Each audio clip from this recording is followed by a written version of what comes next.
అనేన రంశమథ కర్కశ తర్కతంత్రే సింహాంశమేకమపి తద్విధం సమర్చ్య తేన స్వయం తదభవద్గురురాజయోగాత్ శ్రీమండలీక గురుమండనమాశ్రితోకం. ప్రశ్నోపనిషత్తులో 6 మహర్షులు ముముక్షువులు, అపర విద్యలో నిష్ణాతులు కూడాను. అయినా కూడా వారికి పరవిద్య తెలుసుకోవాలనేటువంటి అభిలాషతో గురువుని అన్వేషించి పిప్పలాద మహర్షి దగ్గరికి వచ్చారు. వారు కొన్న సందేహాలన్నింటినీ కనుక్కుంటూ విషయాలను నిర్ణయించుకుంటూ నిరంతరం అధ్యాత్మ విద్యలో వారు మునిగి తేలుతున్నారు. వాళ్ళలో సత్యకాముడని ఒక మహర్షి. ఆయన అడిగాడు, ఓంకారోపాసన గురించి నాకు చెప్పవలసింది అని అడిగాడు ఆయన. సయోహ వై ఏతద్భగవన్మనుష్యేషు ప్రాయణాంతమోకారమభిధ్యాయేత కథమం వాసతేన లోకం జయతి. ఓంకారోపాసన చేయాలి, అది చాలా కాలం, ఏదో ఒకసారి 2 సార్లు, ఏదో జన్మకి శివరాత్రి అన్నట్టుగా అట్లా కాదు.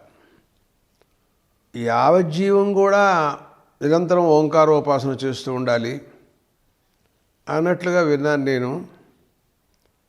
అలా చేసినట్లయితే వారికి వచ్చే ప్రయోజనం ఏమిటి, ఏ లోకాలను వారు జయిస్తారు అనేటటువంటి ప్రశ్న. అయితే ఓంకారోపాసన చాలా విలువైనటువంటి ఉపాసన. ఇది మాండూక్యోపనిషత్తు కేవలం దీనికోసమే బయలుదేరింది. అసలు మాండూక్యమేకమేవాలం ముముక్షూణాం విముక్తయే అని ప్రతీతి. ముముక్షువులకు అసలు మాండూక్యం ఒకటి చాలు అంటారు. అంటే మిగతా ఉపనిషత్తులు వాళ్ళకి అనవసరం అని కాదు దానికి అర్థం. దాని యందు ఒక ప్రాముఖ్యాన్ని వారు గమనించినటువంటి భావంతో మాట్లాడిన మాట. అయితే నిరంతరం మనస్సుని ఓంకారమందు లగ్నం చేయాలి. ఓంకారం అకార ఉకార మకార స్వరూపం. దీన్ని నువ్వు నిరంతరం ధ్యానం చేసేటప్పుడు మనకి ఎటువంటి బాహ్య విషయాలపైన ఆసక్తి ఉండకూడదు. ధ్యానం అంటేనే మనం విజాతీయ ప్రత్యయ అనంతరిత తైలధారా ఉదవిచ్ఛిన్న సజాతీయ ప్రత్యయ పరంపర అంటాం మనం. ఒక విషయం పైన ధ్యానం మనస్సు లగ్నమయ్యిందనుకోండి,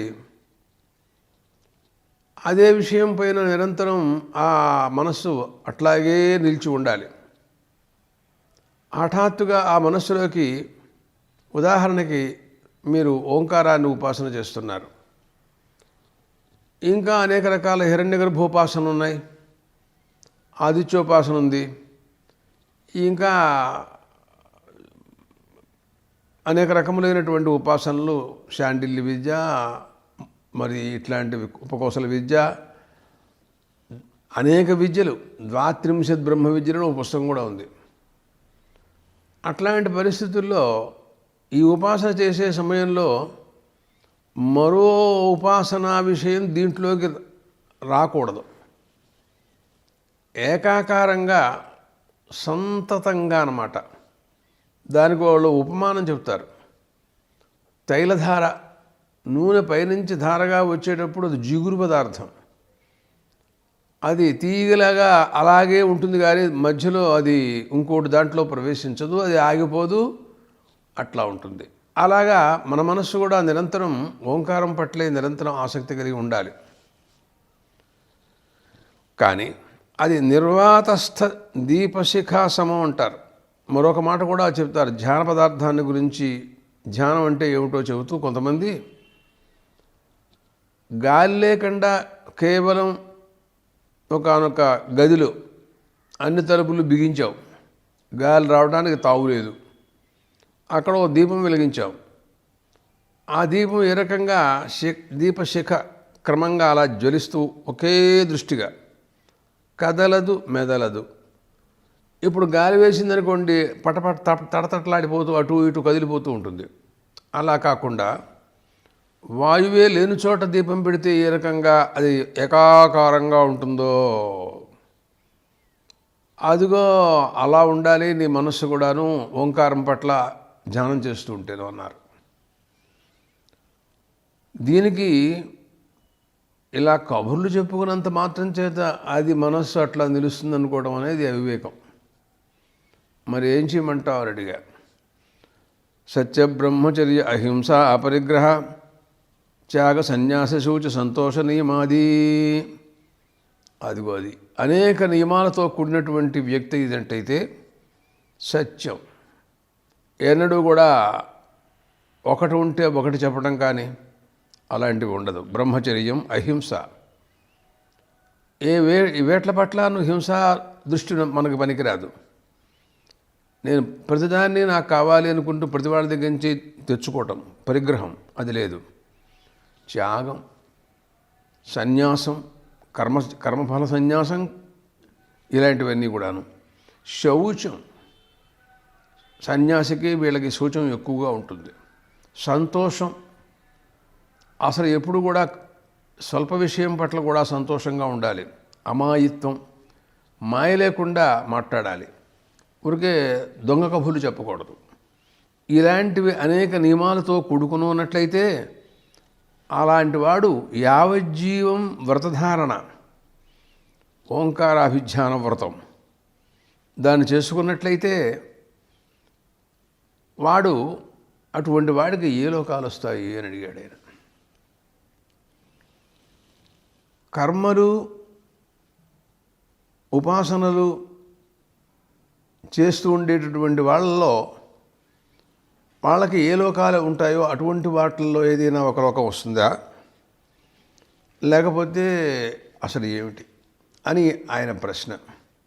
కథమంబావసతేన లోకం జయతి అని అడిగితే అప్పుడు పిప్పలాది మహర్షి మాట్లాడుతూ సత్యకామ ఏతద్వై సత్యకామ పరంచాపరంచ బ్రహ్మయదోంకార తస్మాత్ విద్వాన్ ఏతేనే ఆయతనేన ఏకతనమన్వేతి.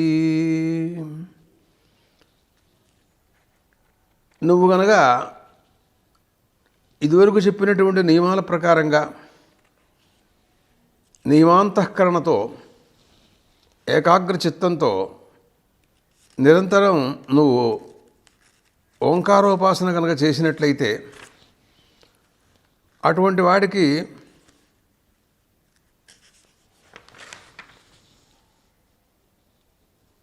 ఇంకా అనేక ఉపాసనలు కూడా ఉన్నాయి కదా, అట్లాగనమాట. దహర ఉపాసన, ఈ ప్రకారంగా అనేక రకాలు. అంటే ఏమిటి? ఓంకారమందు బ్రహ్మదృష్టి పెట్టాలి. ఎక్కువగా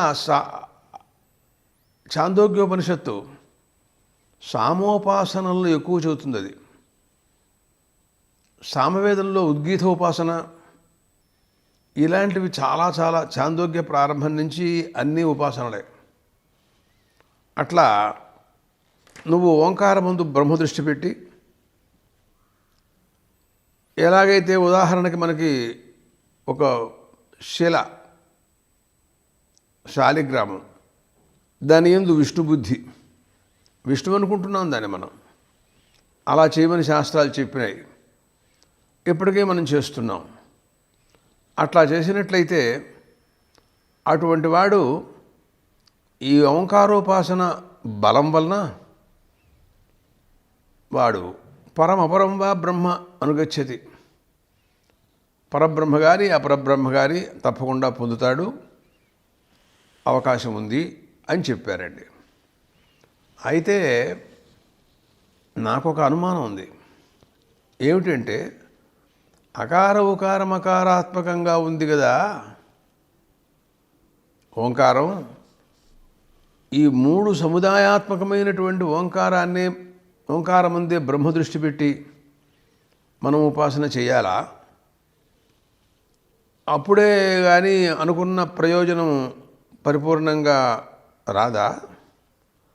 లేక అకారమందు బ్రహ్మదృష్టి, ఉకారమందు బ్రహ్మదృష్టి అట్లా వేరువేరుగా అంటే నువ్వు చేయలేవా? అట్లా అకార ఉకార మకారాత్మక ఓంకారమందు బ్రహ్మదృష్టి పెట్టి ఉపాసన చేయగలను, చేయలేను, ఒకప్పుడు ఒకవేళ చేయలేక ఇంతవరకే చేసినట్లయితే ఇది కూడా ఏదైనా ప్రయోజనాన్ని ఇస్తుందా? అసలు ఏమీ ప్రయోజనాన్ని ఇవ్వకుండా అది విరుద్ధ ఫలం ఇచ్చి మనకు అనర్థాన్ని కలగజేస్తుందా? ఎందుకంటే ఇప్పుడు ఒక కర్మ ఉందనుకో, ఉదాహరణకి దర్శ పూర్ణమాస కర్మ ఉంది. దాంట్లో కొన్ని పూర్వాంగాలు ఉత్తరాంగాలను ఉంటాయి, ప్రయాజలు అనుయాజలు, మధ్యలో ప్రధాన యాగాలు ఉంటాయి. నేను ఈసారికి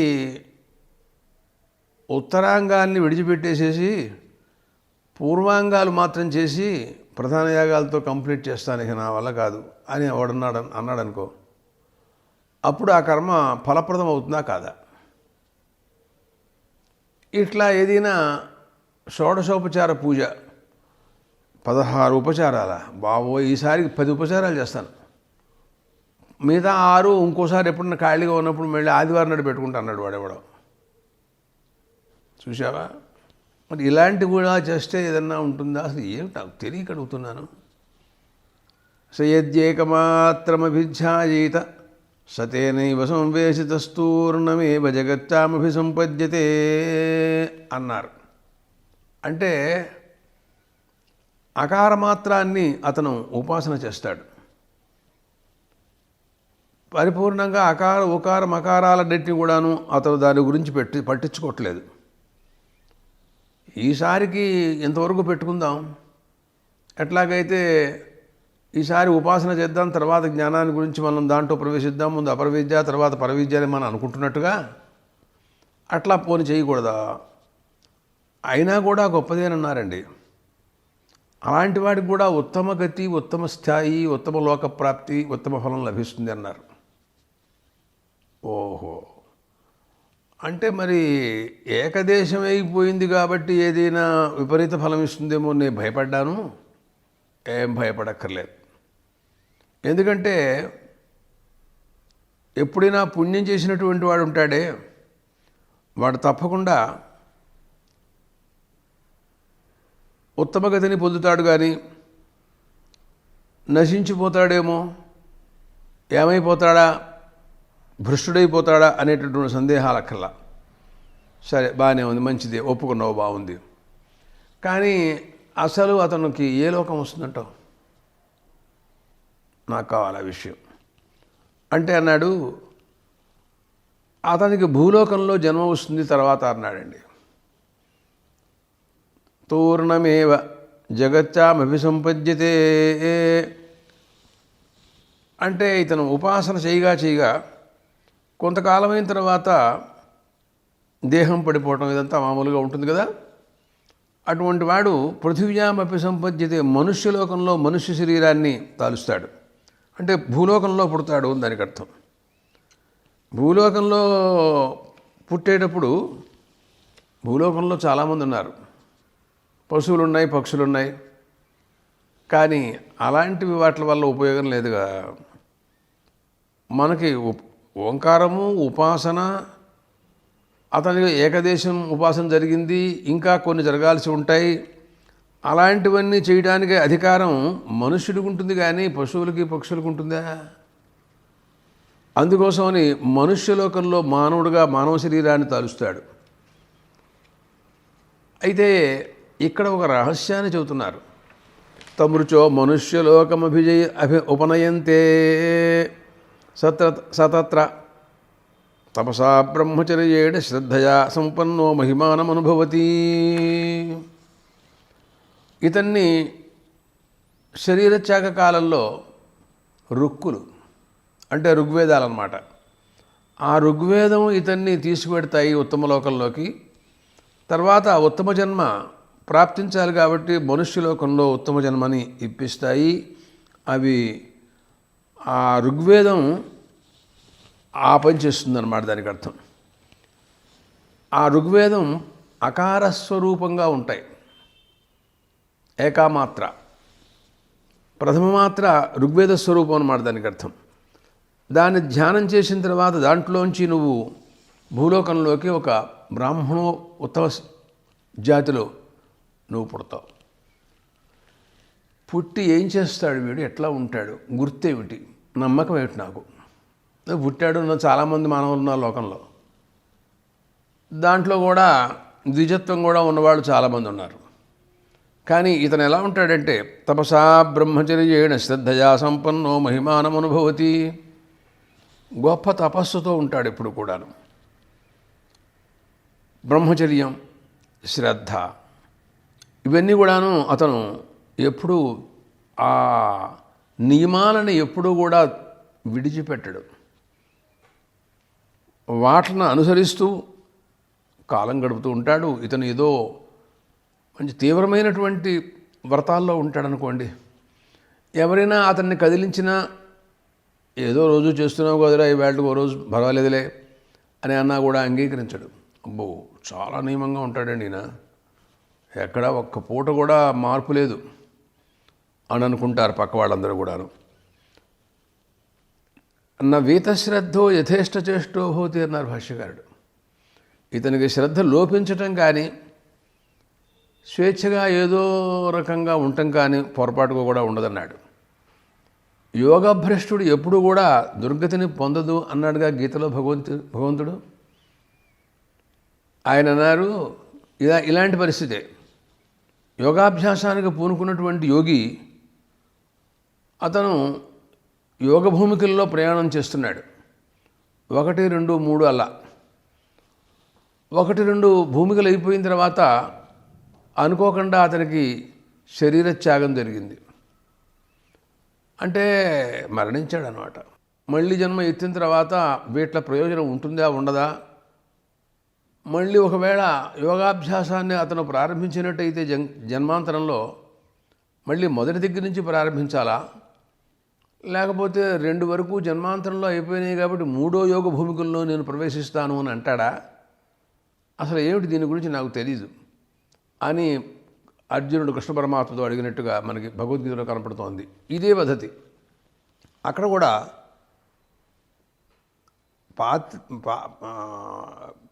నహి కళ్యాణకృత్ కశ్చిత్ దుర్గతిని తాత గచ్చతి నైవేహ నాముత్ర వినాశస్తస్య విద్యతే అన్నారు. ఈ లోకంలో కానీ పరలోకంలో కానీ అలాంటి యోగికి యోగభ్రష్టుడికి కూడా ఎటువంటి చ్యుతి ఉండదయ్యా. పుణ్యం చేసిన వాడు ఎప్పుడు కూడా దుర్గతిని పొందడనుకో. ఎందుకు వచ్చిన మాటలు నేను చెప్పిన మాటలు. ప్రాప్య పుణ్యకృతాన్ లోకాన్ ఉషిత్వా శాశ్వతీ సమాహ శ్రీమతాం శుచీనాం శ్రీమతాంగీ యోగభ్రష్టోభిజాయతే అన్నాడండి అక్కడ. ఈ పుణ్యబలం వలన ఉత్తమ లోకాల్లో ఉంటాడట. 2, 3, 4 వరకు భూమికలు అనుభవించాడు. అంతవరకు యోగాభ్యాసంలో ప్రవేశించాడు. ఒక స్థాయి వచ్చింది, అనుకోకుండా హఠాత్తుగా దెబ్బ కొట్టేసింది. ఈ పుణ్యం అనేటటువంటిది ఎప్పుడు కూడా పోదు. జడభరతుడు భాగవతం చివరి దశలో ఉన్నాడండి. ఇంకా అయిపోయినట్లే, తర్వాత జన్మ అతనిది ఇక మోక్షమే. అటువంటి స్థితిలో అమాంతంగా ఆ యోగభ్రష్టుడైనాడు. లేనిపోయినటువంటి లేడి పిల్లతో సాంగత్యం పెట్టుకున్నాడు. అది కొట్టేసిందండి. దాంతో చాలా చిక్కుపడ్డాడు. ఎలా ఈ శరీరం దీంట్లోంచి నేను బయటపడతానా అని అడుగడుగునా కూడా చింతిస్తూనే ఉన్నాడు. పుణ్యం ఊరికే పోదుగా. ఆ జన్మలో ఉన్న జన్మాంతర స్ఫూర్తి ఎప్పుడు అలా కనపడుతూనే ఉంది. కానీ ఆ శరీరం భగవదారాధనకు ఉపయోగించే శరీరం కాదు, లేడి జన్మది. క్రమంగా ఎలాగో మొత్తం మీద దాంట్లోంచి బయటపడి ఒకానొక శుచీనాం శ్రీమతాంగే యోగభ్రష్టోభిజాయితే కాకుండా అథవా యోగినామేవ కులే భవతి ధీమతాం ఏతద్ధి దుర్లభతరం లోకే జన్మ యదీదృశం అన్నాడండి. యోగభ్రష్టుడైనటువంటి మహాత్ముడు చివరి జన్మ కాబట్టి అతను ఎలాంటి వారి జన్మ యథా యోగినామేవ కులే భవతి ధీమతాం దరిద్ర బ్రాహ్మణానాం కులే అన్నట్టు రాశాడు. ఇంకా భోగాలకి తావులేనటువంటి కుటుంబం అది. మనకి ధనాలు భోగాలు ఎక్కువైన దగ్గర నుంచి మన యోగానికి ఇబ్బందే కానీ మన ధ్యానానికి హాని కలుగుతుంది కానీ అవన్నీ మనకు ఉపయోగిస్తాయనుకోవటం అవివేకం. అవన్నీ మనకి శత్రువులు, మనకి ప్రతిబంధకాలు. అందుకోసమని అటువంటి ఉత్తమమైనటువంటి దరిద్ర బ్రాహ్మణానాం కులే భవతి ఏదద్ధి దుర్లభతరం జన్మ అన్నాడు. అంతే ఒకటే మాట. అది లభించడం చాలా అదృష్టం అన్నాడు. దాంట్లో తర్వాత పుట్టాడని, తర్వాత అక్కడి నుంచి కృతార్థుడని భాగవతంలో మనకు కనపడుతోంది. అట్లా ఇక్కడ కూడా అయితే ఆ భ్రంశం యోగభ్రష్టుడైన వాళ్ళలో కామబలం వలన కూడా ఒకప్పుడు కామం దెబ్బ కొట్టిందనుకో, అలాగనగా ఒకవేళ వాడు యోగభ్రష్టుడైనట్టయితే అటువంటి వాడు పరమ పవిత్రమైనటువంటి క్షత్రియ వంశంలో పుడతాడు. అక్కడ ఉండి తర్వాత మళ్ళీ తిరిగి యోగాభ్యాసంలో ఉంటాడు అంటూ మాట చెప్పారు. అలాంటి వాళ్ళ గురించి మనకు ఉదాహరణ ధర్మరాజు గారు, నలచక్రవర్తి ఇలాంటి వాళ్ళ పేరు చెప్పారు అక్కడ. వాళ్ళు ఎన్నడూ కూడా అబద్ధం ఆడలేదు కదా, వాళ్ళ వ్రతానికి ఎప్పుడూ భంగం లేదు కదా, పరమ పవిత్రమైనటువంటి భావాలు వాళ్ళవి. ఇలాగా సత్యకామ ఒక అకారమాత్రమందు ఓంక బ్రహ్మదృష్టి పెట్టి ఉపాసన చేసినా కూడా నీకు మానవలోకంలో జన్మ ఉత్తమ జన్మ. ఆ జన్మలో నువ్వు తపసా బ్రహ్మచర్యం బ్రాహ్మణ గృహంలో పుడతావు. శ్రద్ధాసక్తులతో బ్రహ్మచర్యంతో తపస్సుతో నువ్వు ఎప్పుడు కూడా గొప్ప మహిమను అనుభవిస్తూ ఉంటుంటావు అని అన్నారు. ఏమండి సరే మీరు చెప్పింది చాలా సంతోషం. పోనీ 2 మాత్రలు అకారం ఉకారం అథ యది ద్విమాత్రేణ మనసి సంపద్యతే సోంతరిక్షం యజుర్భిరుణీయతే సోమలోకం సోమలోకే విభూతిమనుభూయ పునరావర్తతే అన్నాడు. మరి ఒకటేమిట్లేండి, అకారం ఉకారం కూడా కలుపుకుంటాను, రెండూ కలిపి అలాగా, లేక కేవలం ఉకార మాత్రాన్ని అలా చేసినట్లయితే అతను చాలా గొప్ప ఉత్తమమైనటువంటి మనస్సుతో ఐక్యమై అంతరిక్ష లోకంలో ఉంటాడు. యజుర్వేదాలు అతన్ని తీసుకెళ్తాయిట అంతరిక్ష లోకంలోకి. ఇందాక అకారం ఋగ్వేద స్వరూపం ఉన్నాం కదా, ఉకారం ఇది యజుర్వేద స్వరూపం. దీని చేత ఇతను సోమలోకంలోకి చంద్రలోకంలోకి వెళ్ళి అక్కడ దేవతలు ఉంటారు. ఆ లోకంలో వాళ్ళతో విభూతి ఐశ్వర్యాలను గొప్పగా అనుభవించి మళ్ళీ తిరిగి వచ్చేస్తాడు. ఇదిగో ఇది ఇంచుమించుగా అకార మాత్రాన్ని నువ్వు ఉపాసన చేసినా, బ్రహ్మదృష్టి పెట్టి ఉపాసన చేసినా నువ్వు మళ్ళీ తిరిగి మానవలోకంలో జన్మ ఎత్తుతావు ఖాయం. లేక ఉకార మాత్రాన్ని నువ్వు ఉపాసన చేసినా అంతరిక్ష లోకంలో సోమలోకంలో ఉండి అక్కడ భోగాలు భవించి మళ్ళీ తిరిగి భూలోకంలో పుడతావు. ఏం పెద్ద స్వారస్యం ఏం కనపట్టలేదు. అటువంటప్పుడు అకార ఉకారం అకారాత్మకమైనటువంటి విశిష్టమైనటువంటి ఓంకారోపాసన ఉపయోగిస్తుంది కదా. నేను చెప్పింది అదే, కానీ నువ్వేదో ఆ రకంగా ఆలోచించావు. అంటే ఇక్కడ మరొక రహస్యం కూడా మనం గుర్తిరగాలి. విశ్వాభిన్న విరాడుపాసన అకారంలో, అకారం ఉకారం మకారం 3 కదా. విశ్వ తేజస ప్రాజ్ఞులు, విరాట్ హిరణ్య గర్భ అవ్యాకృతులు, అలాగనమాట. అట్లాగా విశ్వాభిన్నుడు విరాట్టు, మనం జాగ్రత్త అవస్థాపన్న జీవుడు విశ్వడు, అతను విరాట్టు ఒకటే తప్ప వేరు కాదు అనే అభేదోపాసన ఉంటుంది అక్కడ. ఉకారంలో కడితే స్వప్నావస్థాపన జీవుడైనటువంటి తైజసుడు హిరణ్యగర్భుడు ఇతరు ఒకటే. ఇట్లా ఈ రకమైనటువంటి ఉపాసనా విధానం అంతా కూడా ఈ జరిగిన గ్రంథంలో జరిగింది. ఇది ఈ రెండు కలిపి ఉపాసన చేసే విధానాన్ని ఒక వ్యాఖ్యాత అన్నారు. లేదు వేరువేరుగా చేసినట్లయితే అనే భావమే మూలాన్ని బట్టి అర్థమవుతోంది. ఒక్కొక్క వ్యాఖ్యాత యొక్క అభిప్రాయం అలాగా కూడా ఉంది. ఇంతకీ ఏమైనా కూడా వీళ్ళకి మళ్ళీ ఆయా లోకాల నుండి చ్యుతే కానీ శాశ్వతమైనటువంటి స్థితి మాత్రం ఈ రెండు ఉపాసనలు చేసిన వారికి లేదు. యః పునరేతంత్రిమాత్రేణ ఓమిత్యేతేనైవ అక్షరేణ పరం పురుషమభిధ్యాయేత సత్యేజసు సూర్యే సంపన్న. ఇకపోతే మూడు అకారములతో కూడినటువంటి ఓంకారోపాసన కనుక చేసినట్లయితే అలాంటి వాడు సూర్యలోకంలో ఉంటాడు. అతనికి చాలా గొప్ప విశిష్టమైనటువంటిది. అతనికి మళ్ళీ తిరిగి రావటం అంటూ ఉండదు. అతను అక్కడే ఉండిపోతాడు. అతని గురించి ఒక ఉదాహరణ చెప్పింది శృతి. యథాపాదోదరస్త్వచా విదుర్ముచ్యతే ఏవం హవీ సపాప్పనా విదుర్ముక్త ససామభిరుణ్ణీయతే బ్రహ్మలోకం అందండి.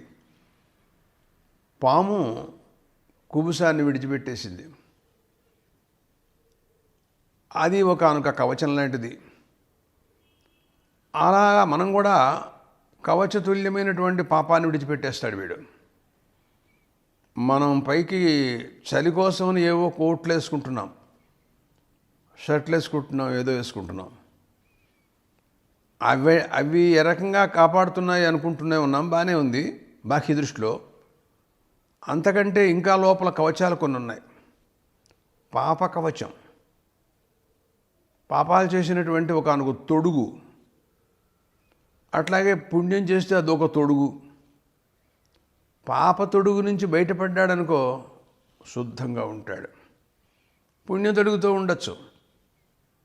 ఎప్పుడైతే ఈ కుబుసాన్ని విడిచిపెట్టేసిందో పాము శుద్ధంగా ఉంటుంది. అట్లా మాత్రాత్రయంతో కూడినటువంటి ఓంకారోపాసన చేసినటువంటి జ్ఞాని అతను సూర్యలోకంలో ఉంటాడు.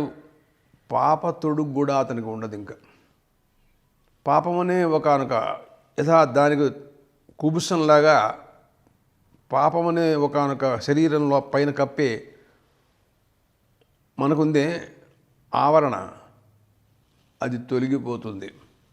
పాప్మనా విదుర్ముక్త. అయితే ఇదివరకు అకార మాత్రాన్ని ఉపాసన చేసినప్పుడు ఋగ్వేద స్వరూపం కాబట్టి అకారం భూలోకంలో జన్మ ఇచ్చింది అన్నాం. తీసుకువెళ్ళింది అక్కడికి భూలోకంలోకి అని చెప్పాం.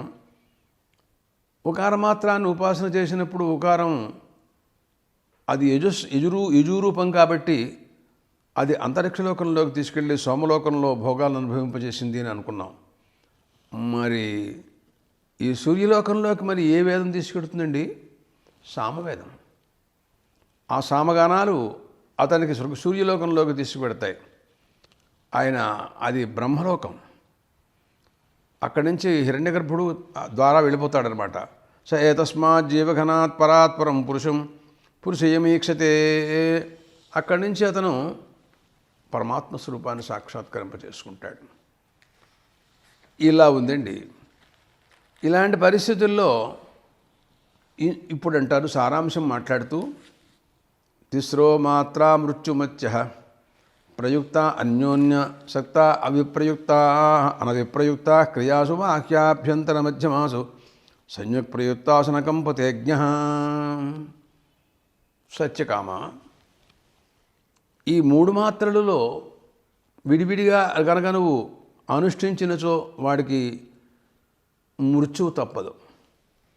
కానీ విశిష్టమైనటువంటి ఓంకారోపాసన చేసినట్లయితే అలాంటి వాడికి మళ్ళీ తిరిగి మానవలోకంలోకి జన్మ రాదయ్యా. వాడు ఇంకా చెలించే పని లేదు. ఋగ్భిరేతం యజుర్భిరంతరిక్షం సామభి యో వేదయంతే తమోంకారమేతేనైవాయతనన్ వేతి విద్వాన్ తస్మాత్ శాంతమజరమమృతమభయం పరంచేతి అన్నారు. కాబట్టి మనం దీంట్లో తెలుసుకోవాల్సిన విషయం ఏంటి అంటే, ఆకార ఉకార మకారాత్మకమైనటువంటి విశిష్టమైనటువంటి ఓంకారోపాసనే ముఖ్యాతి ముఖ్యమైనటువంటిదని, అది చేసినట్లయితే వాడికి ఇంకా సూర్యలోకంలో, ఆ హిరణ్య గర్భలోకంలో, బ్రహ్మలోకంలోకి వెళ్ళి అక్కడి నుంచి అక్కడే వేదాంత విచారం చేస్తూ క్రమముక్తి అంటూ మనం చెబుతూ ఉంటాం. అలాంటి పరిస్థితుల్లో అతను ఉత్తమ స్థితిలో ఉంటాడు. అదే నువ్వు ప్రధానంగా ఓంకారోపాసన గురించి తెలుసుకోవాల్సింది అని సత్యకాముడితో పిప్పలాది మహర్షి మాట్లాడారు. ఈ విషయంలో ఇక్కడ కొన్ని విషయాలు తక్కువగా ఉన్నప్పటికీ వీటిని పూర్తిగా వివరణ చేసేటటువంటి మాండూక్యం మాత్రం ఎంతో గొప్పగా విశేషంగా వ్యాఖ్యానిస్తుంది. ఇంకా విశేషాలని మాండూక్య ఉపనిషత్తులో మనం చూడొచ్చు.